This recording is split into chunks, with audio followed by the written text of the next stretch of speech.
29 তারিখ আমাদের প্রথম এজেন্ডা ছিল যে 6 তারিখে লং মার্চকে সমর্থন করা। প্রথম একটা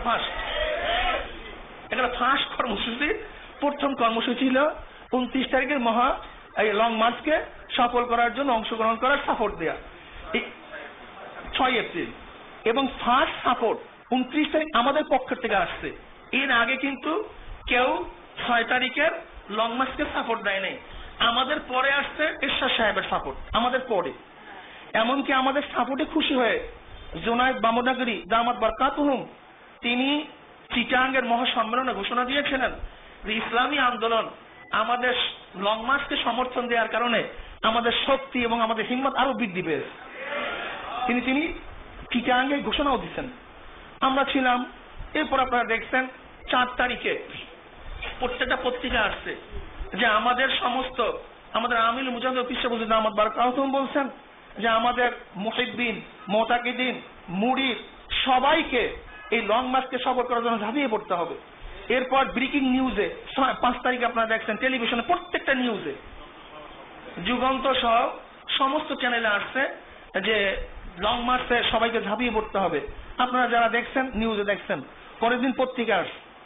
কিন্তু এর আগের দিন রাত্রে আমরা সংবাদ পেলাম যে কেমন জানি আমাদেরকে অংশগ্রহণ করতে দিবে না বা কিছু এরকম শুনতেছি। এরপরে আমি হাটাজারি হজরতের কাছে, বাবুনগর হুজুরের কাছে আমি মোবাইল করলাম, হজরতের সাথে কথা বলতেছিলাম। হজরত দামাত বরকাতুহুম আমার সাথে সেই আগের ভাষায় কথা বলতেছেন, খুশি হয়ে কথা বলতেছেন, বাবা তুমি কেমন আছো? আমি তো হুজুর আপনার সাথে তো আমি দেখা করার জন্য অপেক্ষায় আছি। আমি রাজশাহী থেকে চলে আসছি রাত্রি, 2টা মাহফিল একেবারে তাৎক্ষণিক ক্যান্সেল করে লং মার্চে অংশগ্রহণ করার জন্য আমি আপনার সাথে কখন দেখা করার জন্য আসবো।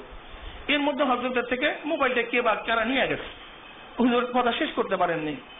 যাই হোক, পরিস্থিতির একটু অবনতি দেখছি। তা আমি চিন্তা করলাম যে হজরত তো দাওয়াত দিছে, সে আমাদের সেরেতাজ, আমার সাহেব, হজরত তো আমার সাহেব, সে আমার মুরব্বী। শুধু তাই নয়, আব্বাজান ইন্তেকালের পরে হজরতকে সবচেয়ে বড় মুরব্বী হিসেবে আমরা গ্রহণ করছি। এবং হজরত গর্ব ভরে স্নেহ ভরে তিনি এইভাবে বলতেন, ওদের বাপ নাই, ওরা তো আমাকে পিতার মতো মনে করে। হাটাজারি হজরত মোহতারাম দামাত বরকাতুহুম এইভাবে সবার কাছে বলতেন যে ওদের তো বাপ নাই, ওরা আমাকে পিতার মতো মনে করে। জমিয়াতুল ফালা এমন কোন সমাবেশ নেই যেখানে আমাকে হুজুর বলতেন না। হুজুর আমাকে বলতেন যে তোমাকে আসতে হবে। আমার দাওয়াত টাওয়াত সব বাদ, আমি সাথে ক্যান্সেল করে আমি যে কোনো প্রক্রিয়া হজরতের ডাকে সাড়া দিতাম। হজরত তো আমাকে এত স্নেহ করতেন, সে আমার শায়েখ, এমনকি আমাকে ইজাজত দিতেন। হজরত এত স্নেহ তিনি আমাকে করেন, এত তিনি আমাকে মহাব্বত করেন, বা কেন করেন জানি না। জুনায়েদ বাবুগণি দামাত বরকাতুহুম আমাকে এত বেশি মহাব্বত করেন, স্নেহ করেন, যা সামনাসামনি না দেখলে বুঝাই যাবে না। হাটাজারির সাথে দেওবন্দির সাথে আমাদের এমন সম্পর্ক, আপনারা জানেন হাটাজারির আগের যে মোহতামেম হযরত হামিদ সাহেব রহমতুল্লাহ আলাইহি তিনিও চরমোনায় গেছেন। তার একটা ঘটনাও আছে। তিনি যখন চরমোনায় গেছেন তখন দূরের থেকে দেখেন এক ব্যক্তি ডাইন পাও দিয়ে বাথরুমে ঢুকতে আসে। আরেক মুখের টাইমে ধরছে, হেই তুমি ডাইন পাও দিয়ে বাথরুমে ঢুকলা, বাম পাও দিয়ে ঢোকো। এইটা হুজুরের কাছে এত বেশি আসর হয়েছে।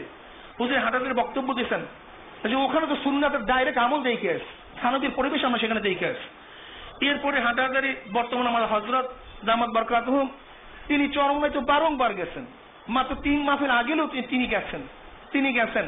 কাশেম সাহেব হুজুর রহমতুল্লাহ আলাইহি হাটাজারি তিনি রীতিমতো চরমোনায় যাইতেন। জুনায়েদ বাবুনগর হুজুর তিনিও মধ্যে যান। এবার শাইখুল হাদিস আব্দুল আজিজ সাহেব রহমতুল্লাহ আলাইহি তিনিও চরমোনায় গেছেন। চরমোনায় হাটাজারির বড় বড় ওলামায়ে কেরাম তো জানি, এবার আপনার মেখালের নোমান সাহেব হুজুর সহ অন্য ওলামায়ে কেরাম গেছেন। কত মাহফিলেও হাটাজারি হযরতরা গেছেন। এরপরে আপনার শেখ সাহেব হুজুর তিনি সব সময় চরমোনায় মাহফিলে যান। এই বছর তো ঢাকার থেকে বহু দেওবন্দি ওলামায়ে কেরাম তারা চরমোনায় গেছেন। এবং আমাদের প্রত্যেকটা মাহফিলে আমাদের দেওবন্দি ওলামায়ে কেরাম আমাদের চারপাশে থাকেন প্রত্যেকটা মাহফিলে।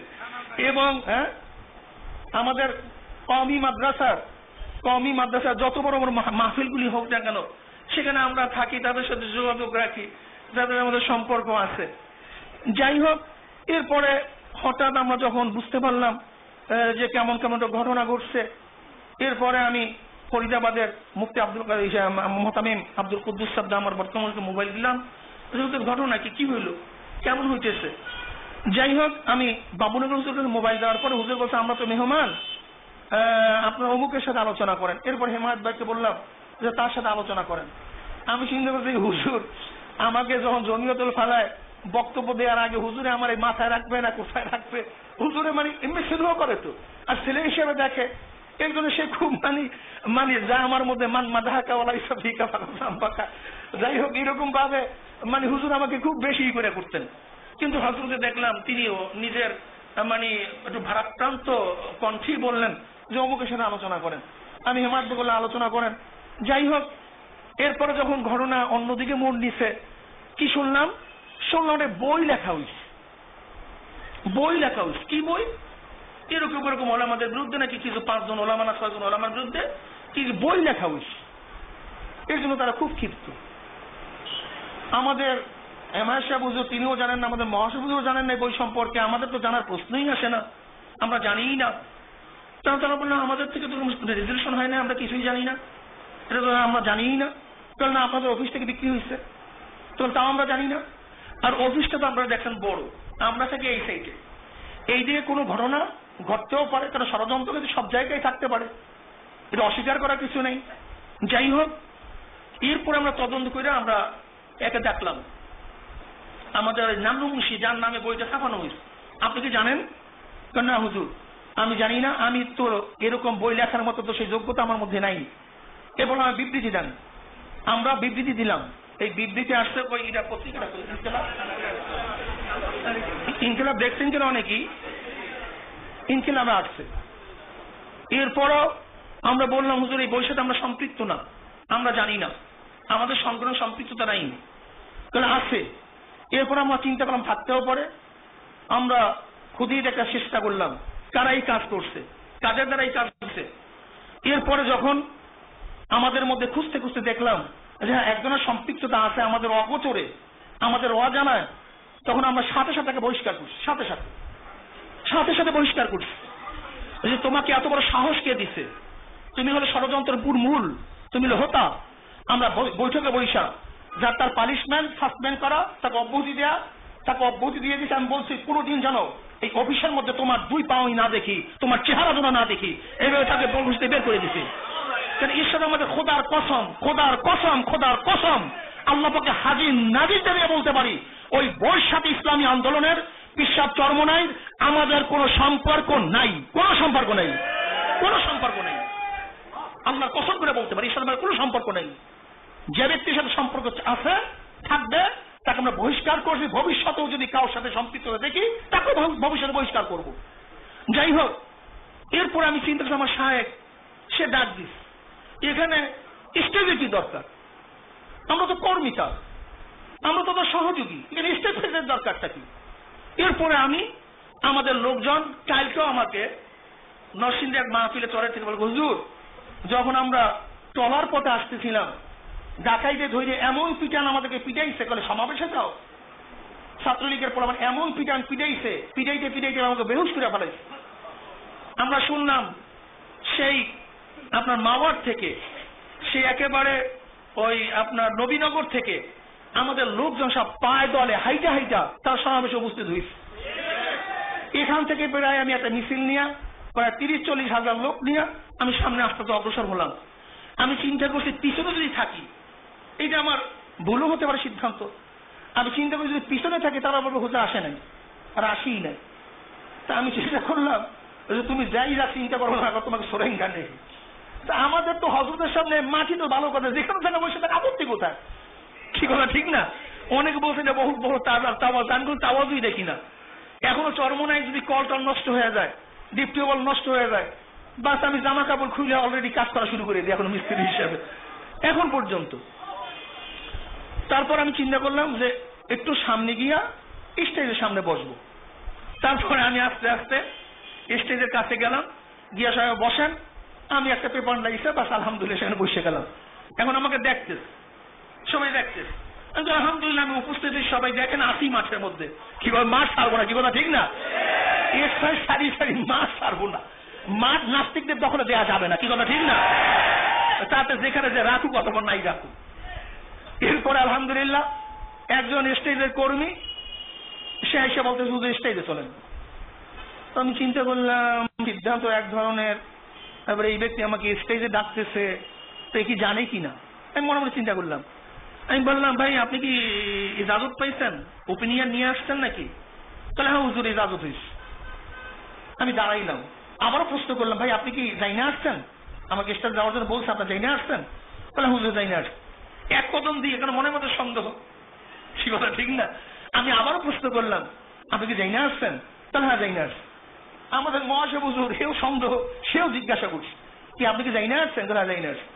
আলহামদুলিল্লাহ এতবার তাহকিক করার পরে ব্যক্তি যেহেতু বারবার রিপিট করতেছে, অবশ্যই দিন যাই না আসছে। এরপর আমি পাশের বেড়া পায় হইলাম, পার হওয়ার স্টেজের দায়িত্বশীল কর্মী, আমি তাকে সালাম দিয়ে হাত মুসাফা করলাম, কিন্তু ব্যক্তি মনে হয় মস্তিষ্ক ছিল, সে হাত বাড়াইতে মনে হয় সক্ষম হয় নাই। আমি টান দিয়ে হাতটা নিয়ে নিলাম। এবার আমি তার কানের কাছে গিয়ে সালাম দিলাম। আমার মনে হয় ব্যস্ত থাকার সালামের জবাব নিতে পারে নাই। আবারও আমি সালাম দিলাম। আবারও চিন্তা করতে মনে হয় চিন্তা খুব বিভোর, হয়তো আমার সালাম শুনতেছে না। আবারও কানের কাছে গিয়ে সালাম দিলাম, আবারও 3 বার সালাম দিলাম। সালাম দেওয়ার পরে সে বললেন যে স্টেজে কোনো জায়গা নেই। আমি বললাম, ভাই স্টেজের জায়গা আমি আসতেছি, আমি স্টেজের জায়গা স্টেজে ওঠার জন্য তো আসি নাই, আমি তো মাসের জন্য আসছি, কোনো অসুবিধা নেই ভাই। আমি এরপর ওই যে খোলা জায়গার মধ্যে বসে গেলাম। এখন দেখতেছে আনিজি তাদের চোখের সামনে চোখ পড়ে আমার চোখে মনে করতেছে এটা একটা আনিজি মনে হইতে আছে। তা আমি চিন্তা করলাম যে না, একেবারে একটু আলাদা বসতে হয়। এরপরে আমি আমাদের মাওলানা ওই কামাল মুস্তফা ওকে সামনে দিয়া আমি বলছি আমি একটু পিছনে বসে, তুমি আমার সামনে দাঁড়াও। যাই হোক আলহামদুলিল্লাহ আমরা মাঠে ছিলাম, অংশগ্রহণ করছি, হজরতের ডাকে আমরা আসি, হজরত ছেড়ে তাজ মিটিং শেষ হওয়ার আগ পর্যন্ত আমরা মাঠ ছাড়ি নেই, আলহামদুলিল্লাহ এখনো আছি। এরপরে যে ঘটনাটা এটা নিয়ে ঘটতেছে, অনেকে ভাবছে আমরা বিবৃতি দেবো, সাংবাদিক সম্মেলন করব, অমুক করব, তুমুক করবো, কি কথা ঠিক না। অনেকের মনের মধ্যে মনে করছে ঢোলটা তো মাঠে খাইয়ে দিছি, হয়তো কেউ ভালো মতো ইচ্ছা মতো পিটাইবে, এরকম কাউ ধারণা ছিল। কিন্তু আমরা চিন্তা করছি না, তুমি ঢোল ছাড়ছো কিন্তু লাঠি কারোর কাছে দেওয়া যাবে না, ঢোল থাকুক ঠিক কথা ঠিক না, কিন্তু লাঠি দেওয়া যাবে না। অনেক অনেক পরামর্শ দেওয়ার পরে আমি বলছি না, এই চিন্তা করি না যে লাঠি কারোর কাছে দিয়ে দেবো, এই চিন্তা যেন কেউ মত্ত না হয়। শুধু তাই নয়, আমি এরকম অবস্থার পরে যারা বেদাত, যারা মোশেক শ্রেক, এদের মধ্য থেকে টেলিফোন আসে। আমি বলে শোনো, তোমরা এই চিন্তা করিও না স্টেজে ওঠা না দেওয়ার কারণে কোনো মোশেক এবং বিদাতের সাথে সর্বনাইটা কথা বলবো, এই চিন্তার জন্য তোমরা মত্ত হয়েও না, এই খুশি হওয়ার কোনো লাভ নাই, কি কথা ঠিক না। এরপরে আমাদের থেকে একবার চুপ, কোনো কথা বলিনি, একটা কথাও না। কেউ দেখাতে পারবেন না যে একটা কথা আমাদের কেন্দ্রের থেকে, আমাদের তরফ থেকে, এমনকি সবচেয়ে লেসান বলতে যে কথা আছে, এরকম একটা কথা আজ পর্যন্ত, এই দাঁড়ানোর আগ পর্যন্ত একটা কথা আমাদের থেকে বের হয়নি, একটা কথাও না। কার বিরুদ্ধে কথা বলবো, কার বিরুদ্ধে কথা বলবো, কাকে নিয়ে কথা বলবো, কাকে নিয়ে কথা বলবো, কার বিরুদ্ধে কথা বলবো? সে তো আমার ছেলে তাজ, আমার শায়েখ, আমাদের মুরব্বী, আমাদেরকে ছেলে হিসাবে সে জানেন, আমাদেরকে স্নেহ ভাব তিনি আদর করেন, ভালোবাসেন। হয়তোবা আয়েশা সিদ্দিকা রাদিয়াল্লাহু তাআলা পরে আল্লাহর হাবিবদের সন্দেহ করতে পারেন, তাহলে হযরত তো নবীর চেয়ে বড় হয়ে যান নাই, কি কথা ঠিক না। কাজে কিছু তো হতেই পারে, হযরতের এই কথাগুলি এমন ভাবে সাজায়া বলে, হুজুর এইটা করছে, আপনার বিরুদ্ধে এই কথা বলছে, অমুকের বিরুদ্ধে এই কথা বলছে, অমুকের বিরুদ্ধে এই কথা বলছে। আর হযরত যারা আল্লাহওয়ালা হন তারা তো সাদা সিধাই হয়ে থাকেন, একটু কোমল হৃদয়ের মানুষই হয়ে থাকেন। হয়তোবা আমরা আল্লাহর কাছে দোয়া করছি, আয়েশা সিদ্দিকা রাদিয়াল্লাহু আল্লাহর কাছে দোয়া করছে, মাওলা হে তুমি তো জানো আমি পারি, আমি পবিত্র। আল্লাহ পাক রব্বুল আলামিন তার সমস্ত পবিত্রতা বয়ান করছেন, তিনি তেনার বিরুদ্ধে আয়াত নাযিল করছেন, আমি বিশ্বাস করি। আমি ইনশাআল্লাহ আজকে আমি মুফতি মিজান সাহেবের কাছে বলছি, আজকে ওলামায়ে কেরামের কাছে বলছি, আমি বিশ্বাস করি আজকে হোক কালকে হোক এই আবরণ দূর হবে, মেঘ মোচিত হবে, ইনশাআল্লাহ সূর্য পরিষ্কার হবে ইনশাআল্লাহ। এই বিশ্বাস আমার আছে, এই বিশ্বাস আমার আছে, কোনো সন্দেহ নেই, কোনো সন্দেহ নেই। হেফাজতের সাথে আমাদের কি সন্দেহ থাকবে কেন, দ্বন্দ্ব থাকবে কেন? হেফাজত একটা অরাজনৈতিক সংগঠন, আমরা হলাম রাজনৈতিক সংগঠন। এদেশে হাজারো অরাজনৈতিক সংগঠন আছে, কার সাথে এখানে দাওয়াত ইসলাম আছে, দাওয়াতুল হক আছে, ইসলাম আফসার ইসলাম ইসলাম আছে, বহু সংগঠন দেশে আছে, কি বলা ঠিক না, খতমে নবুয়াত সংগঠন আছে। কাজেই অরাজনৈতিক সংগঠনের সাথে আমাদের ঈশার দ্বিধাগ্রস্ত মতানৈক্য হওয়ার কোনো প্রশ্নই তো আসতে পারে না। আসবে কেন? এটা আসতেই পারে না। সাময়িক যে ভাবে কিছু কিছু লোক এই ঘোলা পানিতে মাছ শিকার করা চক্রান্তে লিপ্ত। দীর্ঘদিন পর্যন্ত যারা আমাদের সাথে মতনৈক্য সৃষ্টি করতে পারে নাই, ওলামায়ে দেওবন্দের সাথে, ওলামায়ে হকদের সাথে, আজকে তারা মনে হয় জন্য তাদের ঘরের মধ্যে মিষ্টি বিতরণ করতে আসে। কিছুটা না হইলেও যদি দুশ্মন একটু চিন্তাগ্রস্ত হয় তাও কম কিসে, কি কথা ঠিক না? দুশ্মন যদি একটু চিন্তাগ্রস্ত হয় তাও তো কম না, কি কথা ঠিক না? যদি দেখা যায় যে দর্শের মধ্যে, হাদিসের দর্শের মধ্যে চরমনে একটু বদনাম, একটু তাদের বিরুদ্ধে একটু কটূক্তিমূলক আচরণ, আলোচনা একটু ওলামায়ে কেরামের মুখ থেকে বের হয়, তাহলেও তা আসলে দুশ্মনদের এটাও বহুত বড় পাওনা, এটা কিন্তু কম পাওনা না, কি কথা ঠিক না? এইটাও কম পাওনা না। যাই হোক, যেই দিকে যেইভাবে আসলে তো বর্তমান মানুষের চোখ কান একেবারেই খোলা, মানুষ তো আসলে খুবই সচেতন, তারা খুব সচেতন, তাদের চেহারা, তাদের চক্ষু, তাদের কান খুবই সজাগ, কি কথা ঠিক না?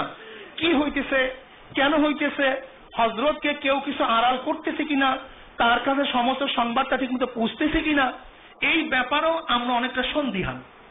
আমার মনে হয় যে হযরতের কাছে যথাযথ অনেক খবর সেখানে ঠিক মতো পুষতে পারতেছে না, কি কথা ঠিক না?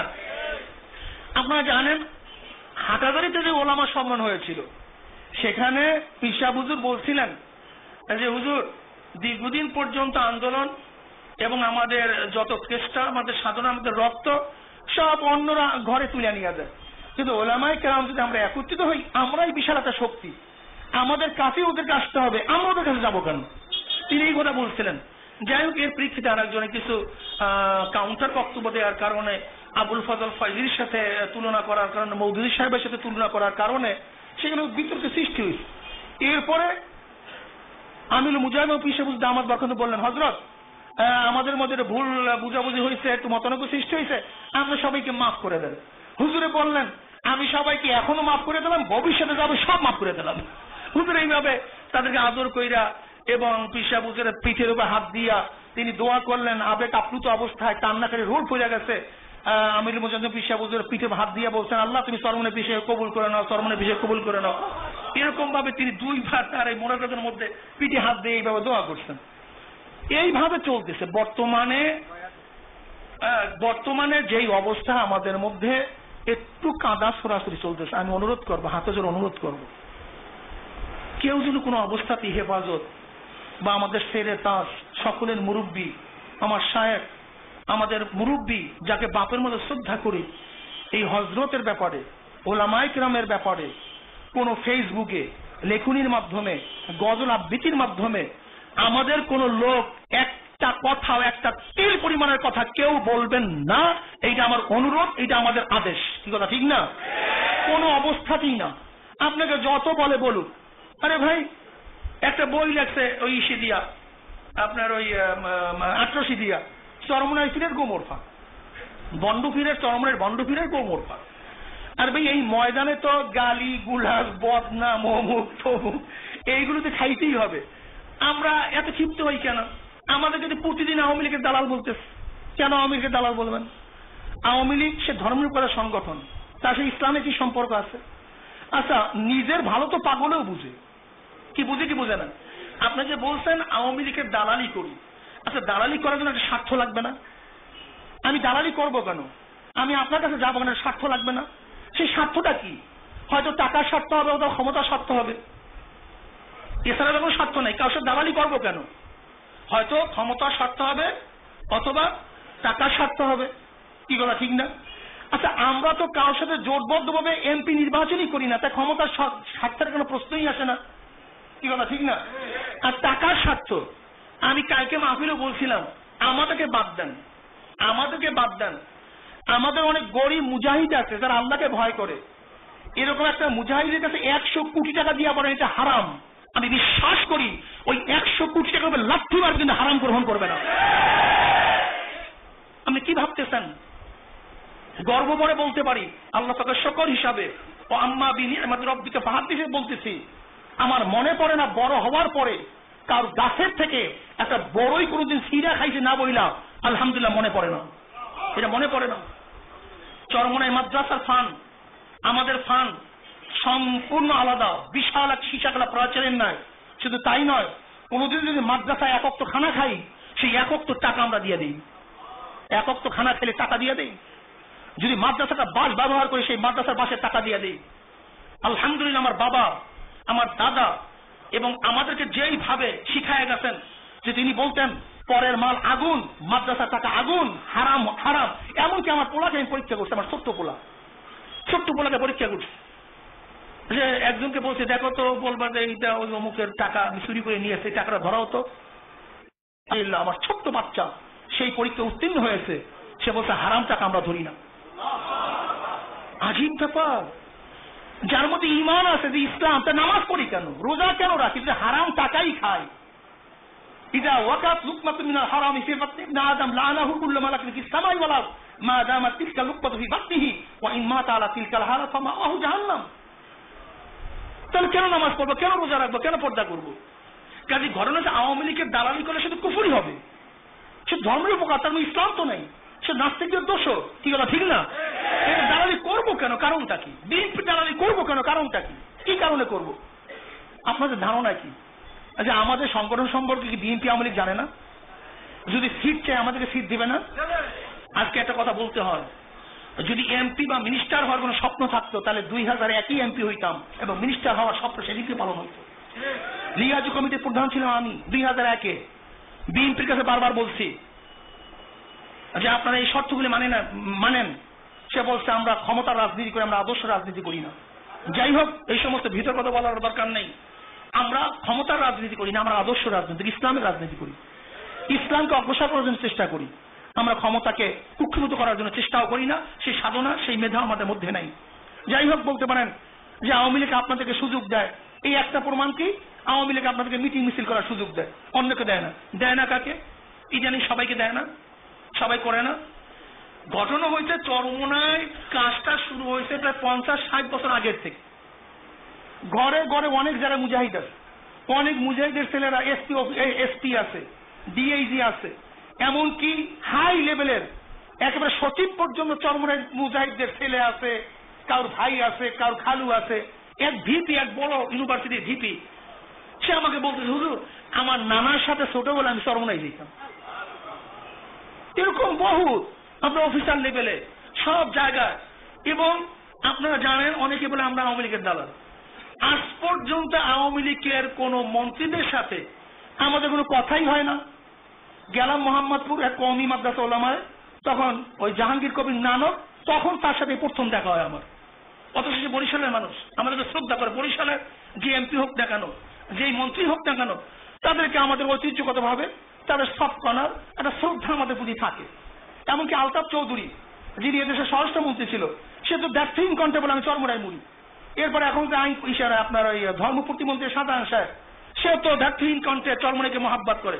এমন এমপিরা, আমরা বিভিন্ন জায়গায় যাই, তখন এমপিরা, মিনিস্টার, এই যে কিশোরগঞ্জে মাহফিলে গেছি, বিএনপির আমলের ডক্টর ওই শিক্ষামন্ত্রী কে ছিল না, ওসমান সাহেব, আমি ওসমান ফারুক সাহেব, যতক্ষণ আমি মাহফিল করছি ততক্ষণ আমার পাশে বসা ছিল।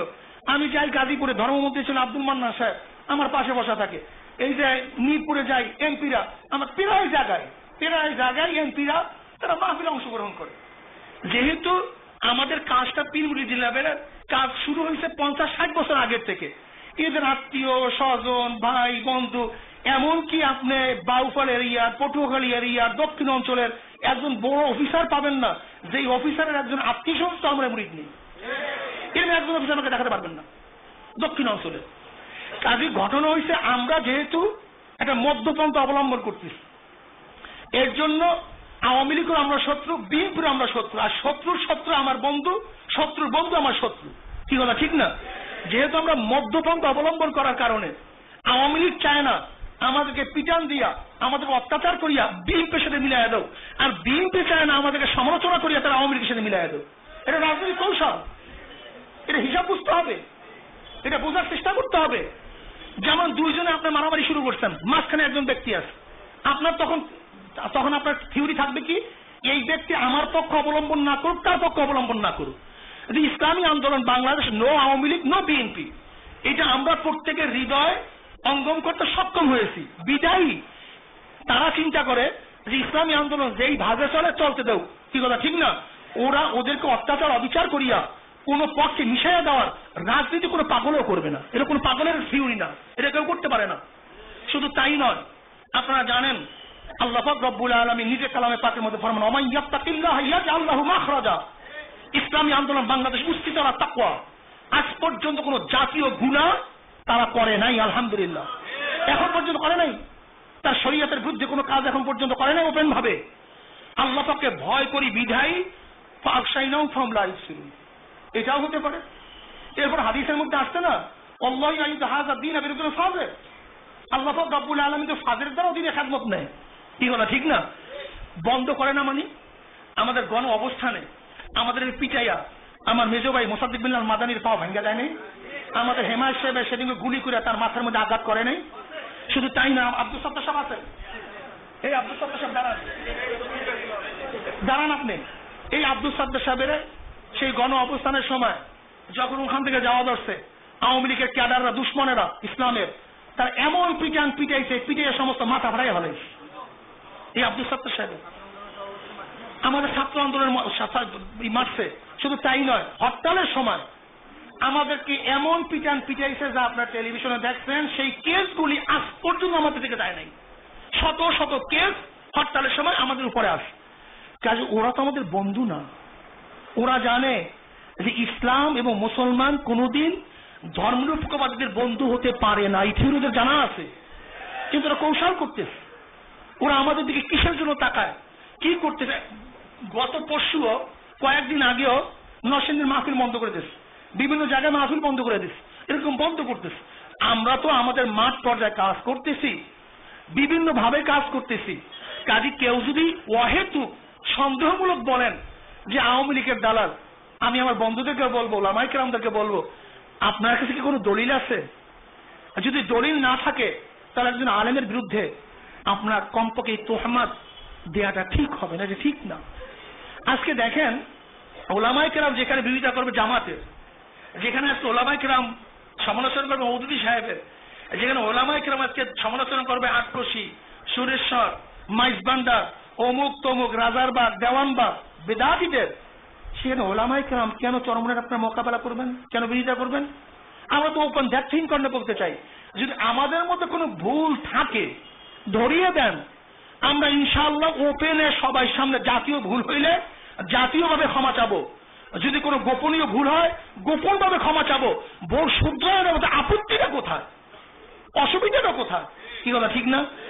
এর জন্য আমি আমার ওলামায়ে কেরামদেরকে, আমার বন্ধু হাবাবকে বলবো, আমার শ্রদ্ধা ভাজন ওলামায়ে কেরামদেরকে বলবো, হেফাজত ইসলামের সাথে ইসলামী আন্দোলনের কোনো দ্বন্দ্ব নেই, কোনো দ্বন্দ্ব নাই। সেটা ইস্যু ভিত্তিক একটা সোচ্চার আওয়াজ, কি কথা ঠিক না? আর ইসলামী আন্দোলন তারা তো নিজেরাই বলে হেফাজত ইসলাম অরাজনৈতিক সংগঠন, কাজে এর সাথে দ্বন্দ্ব হওয়ার কোনো প্রশ্নই আসে না, দ্বন্দ্ব রাখবো না। কেউ যদি আমাদেরকে দূরে ফেলেই যেতে চায়, ইনশাআল্লাহ আমরা তাদের কাছে যাব, তাদের কাছে জায়গা না দিলে দূর থেকে তার দিকে আমরা তাকায়া থাকবো, কি কথা ঠিক না? স্টেজে জায়গা না থাকলে মাঠে থাকবো, ইনশাআল্লাহ তাদের সব জায়গায় ইনশাআল্লাহ আমাদের সাথে যে কর্মসূচিগুলি তাদের সাথে আমাদের সাথে ইনশাআল্লাহ ইসলাম এবং দ্বীনের সাথে হবে, তাদের সাথে থাকবো। তবে মুনাফিক তো সব জায়গাতেই আছে, থাকবে, তাদের থেকেও আমাদের সতর্ক হতে হবে। যদি আমি ওলামায়ে কেরামের কাছে প্রশ্ন করি জঙ্গে জামাল কেন হইল, আপনারা বলবেন আব্দুল্লাহ বিন সাবার জন্য। যদি বলি জঙ্গে সিফিনে 90,000 মুসলমান শাহাদাত বরণ করছে, কার জন্য হয়েছে, অমনি আপনারা বলবেন আব্দুল্লাহ বিন সাবার জন্য। আমরা যদি বলি পলাশের যুদ্ধে কেন সিরাজউদ্দৌলা হারলো, আপনারা অমনি বলবেন যে মীর জাফরের জন্য হয়েছে। আমি যদি প্রশ্ন করি যে টিপু সুলতান মহীশূরের যুদ্ধে কেন হারছে, অমনি আপনারা বলবেন মীর সাদেকের জন্য। আপনারা যদি বলেন স্পেন কেন ধ্বংস হয়েছে, তখন আপনারা বলবেন আবু দাউদ আব্দুল্লাহর জন্য। তাহলে এরকম ভাবে ধ্বংস করার জন্য বেশি লোকের প্রয়োজন নাই, ইঁদুর একটাই যথেষ্ট। গতকালকে mobile charge this, mobile charger 2টা চার্জার একটা ইঁদুর কেটে ফেলে, কি কথা ঠিক না? মাইকের তার কাটার জন্য একটা ইঁদুরই যথেষ্ট। এই ইঁদুর থেকে আমাদের সতর্ক থাকতে, ফাতাবিরু ইয়া উলিল আবসার ইয়া উলিল আলবাব আফালা তাতাফাক্কারুন আফালা তাআকিলুন আফালা তাআলামুন। এই কথাগুলি আল্লাহ পাক কেন বলছেন, এদিকে খুব আমাদেরকে খেয়াল রাখা চাই। আল্লাহ পাক আমাকে এবং আমাদের সবাইকে আহলে হকদের সাথে ঐক্যবদ্ধভাবে কাজ করার তৌফিক আল্লাহ পাক সবাইকে আমাদের দান করেন। আর কোনো অবস্থায় কাদা ছড়াছড়ি কথোপকথন, লিখুনি, সেটা আমাদের কোনো সম্পর্ক নাই, কোনো সম্পর্ক নাই। কেউ যদি ব্যক্তিগতভাবে করে থাকেন তাকে আমরা নিন্দা জানাইতেছি, তারা ধিক্কার করতেছি, এবং তার সাথে আমাদের সংগঠনের কোনো সম্পর্ক নেই। আল্লাহ পাক আমাকে এবং আমাদের সবাইকে কবুল করে নেন। আপনার ধৈর্য ধারণ করে এতক্ষণ আসছেন, আমি আমার অন্তরস্থল থেকে আপনাদেরকে শুকরিয়া জ্ঞাপন করতেছি। আবার ইনশাআল্লাহ যদি কোনো সময় স্মরণ করি আপনারা আবার একটু কষ্ট করে আমরা সাড়া দিবেন, এই আশাবাদ। না, এখানে প্রশ্ন অনুষ্ঠান না, এটা সাংবাদিক অনুষ্ঠান না, আজকে প্রশ্ন দেওয়া হবে না। আল্লাহুম্মা আমিন। রব্বানা যালামনা আনফুসানা ওয়া ইল্লাম তাগফির লানা ওয়া তারহামনা লানাকুনান্না মিনাল খাসিরিন। মাওলা, হে আপনি আমাদের গুনাহ খাতা মাফ করে দেন। আল্লাহ আমাদের মধ্যে ঐক্যতা সৃষ্টি করে দেন, ভুল বুঝাবুঝি দূর করে দেন। আল্লাহ, যদি আমরা ক্ষতিকর হয়ে থাকে আমাদেরকে চিহ্নিত করে দেন, অন্য কেউ যদি ক্ষতিকর হয়ে থাকে তাকে চিহ্নিত করে দেন, আপসের মধ্যে মিল মোহাব্বত পয়দা করে দেন। আল্লাহ, আপনার জমিনে আপনার হুকুমত ইসলাম হুকুমত কায়েম করে দেন। ইয়া আল্লাহ, নাস্তিক মুরতাদ এবং তাদের দোসরদেরকে হেদায়েত দিয়ে দেন। ওদের কপালে যে হেদায়েত না থাকলে আপনার নমরুদ ফিরআউন সাদ্দাদকে ধ্বংস করে দেন। ইসলাম মুসলমানদেরকে হেফাজত করেন। আল্লাহ, আমাদের শায়খ ও মুর্শিদ হাটহাজারীর মোহতারাম সাহেব হুজুর দামাত বরকাতুহুমের সুস্বাস্থ্য এবং দীর্ঘ হায়াত, নেক হায়াত আপনি কবুল করে নেন। আমাদের আমিরুল মুজাহিদ হযরত পীর সাহেব হুজুর দামাত বরকাতুহুমের দীর্ঘ হায়াত, নেক হায়াত আপনি দারাজ করেন। আমাদের সবাইকে আপনার একজন সৈনিক হিসেবে কবুল করে নেন। সৈনিক হিসেবে কবুল করে নেন। আল্লাহ, মরতে তো একদিন হবে, সেই মরার শহীদ মৃত্যু দান করিয়েন। আল্লাহ, মরা তো একদিন লাগবে, সেই মৃত্যু আপনি শহীদ মৃত্যু দান করেন। আল্লাহ, আমার ওলামায়ে কেরাম এখানে আসবে, আল্লাহ আমি তাদেরকে কিছুই করতে পারি না। আল্লাহ, আপনি পরিপূর্ণ জাযায়ে খায়রাত দান করিয়েন। আল্লাহ, জাযায়ে খায়রাত দান করিয়েন। আপসের মধ্যে মিল মোহাব্বত উৎপাদন পয়দা করিয়ে দিয়েন। আমাদের শায়খ ও মুর্শিদ হযরত পীর সাহেব হুজুর রাহমাতুল্লাহর কবরকে জান্নাতের বাগিচা বানায় দেন। সবাই কবরকে জান্নাতের বাগিচা বানায় দেন। সুবহান রাব্বিকা রাব্বিল ইজ্জাতি আম্মা ইয়াসিফুন ওয়া সালামুন আলাল মুরসালিন আলহামদুলিল্লাহি রাব্বিল আলামিন। আসসালামু আলাইকুম ওয়া রাহমাতুল্লাহ।